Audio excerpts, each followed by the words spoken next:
Olá, na aula de hoje vamos falar sobre a aplicação de força. As forças humanas são resultados de contrações musculares. Algumas dependem de apenas alguns músculos e outras exigem contração coordenada de diversos músculos. Para grandes esforços, deve-se usar preferencialmente a musculatura das pernas, que são mais resistentes. Sempre se deve usar a gravidade e quantidade de movimento, massa, velocidade a seu favor. Por exemplo, suspender um peso de uma altura para o outro deve ser feito por roldana, por exemplo. Vamos falar agora sobre algumas características dos movimentos. A primeira delas é em relação à precisão. São aquelas realizadas com as pontas dos dedos. Ritmo. Os movimentos eles devem ser suaves, curvos e rítmicos. Movimentos retos são mais difíceis e imprecisos, pois exigem uma complexa integração de movimentos de diversas juntas. Terminações. Os movimentos que exigem posicionamentos precisos com acompanhamento visual são difíceis e demorados.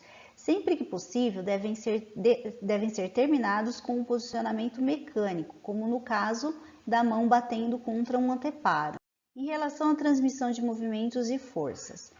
Força para empurrar e puxar. A capacidade de empurrar depende de postura, dimensões antropométricas, que nós vamos ver nas próximas aulas, do sexo, atrito entre os sapatos e o chão, entre outros. E aqui nós temos representado graficamente essa força para empurrar e para puxar. Então aqui nós temos as forças máximas para empurrar e puxar na posição de pé. Então, o dinamômetro ele tem 3 ajustes de altura de pega e para cada um desses ajustes nós temos a força máxima para empurrar e para puxar, separada aqui por sexo. Então, por exemplo, ó, se eu pegar nessa altura de pega aqui em que está sendo representada aqui na figura de 1,52 m ou 152 centímetros, uma mulher para empurrar, ela vai gastar 150 newtons, né? Já a média. E para puxar, 143 newtons. Já o homem, 284 newtons e 174 para puxar. Então, essa é a força máxima que uma mulher, quando pega nesse dinamômetro aqui, com 1,52 m, ela pode realizar. Então, essa tabela ela representa o máximo que homens e mulheres, dependendo da pega, da altura da pega, podem exercer de força para empurrar e para puxar.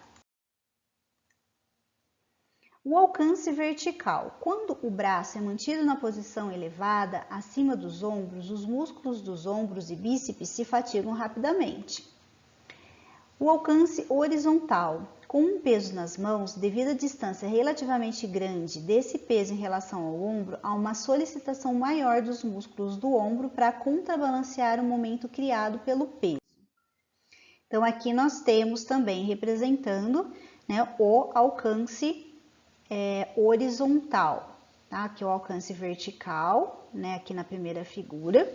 E aqui a gente tem o alcance acima do plano horizontal, né? Então, essa figura representa os tempos médios para aparecimento de dores nos ombros em função do alcance vertical dos braços e dos pesos sustentados. Então, aqui, ó, vocês podem notar, né? Quando a gente levanta verticalmente o braço e nessas distâncias aqui, ó. Então, a gente levanta 5 centímetros, 30 centímetros e 50 centímetros.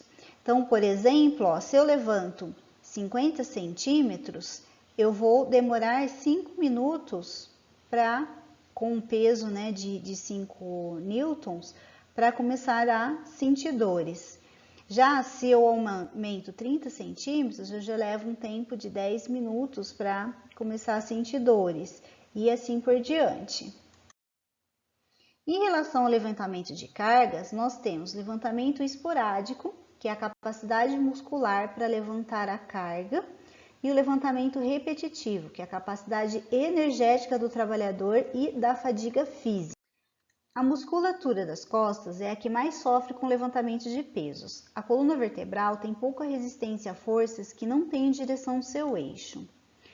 Em relação à capacidade de carga máxima, deve-se determinar a capacidade isométrica das costas, que seria a máxima carga que uma pessoa consegue levantar, flexionando as pernas e mantendo o dorso reto na vertical. A carga recomendada para movimentos repetitivos será igual a 50% dessa carga isométrica. Em relação aqui, ó, essa figura mostra, né, toda a carga sobre a coluna vertebral. Deve ser localizada na direção do seu eixo para se evitar componentes de forças perpendiculares ao mesmo. Então, aqui, ó, essa posição, ela é errada, ó. Nessa posição aqui, com curva do dorso, o trabalhador ele vai sentir muitas dores. Já nessa outra posição aqui, ó, que ele está mais ereto, o dorso ereto, ele já vai sentir menos dores. Então, para a coluna, é melhor essa segunda posição. E algumas recomendações em relação ao levantamento de cargas. Mantenha a coluna ereta e use a musculatura das pernas. Mantenha a carga mais próximo possível do corpo para reduzir o momento provocado pela carga. Procure manter cargas simétricas usando as duas mãos para evitar a criação de momentos em torno do corpo.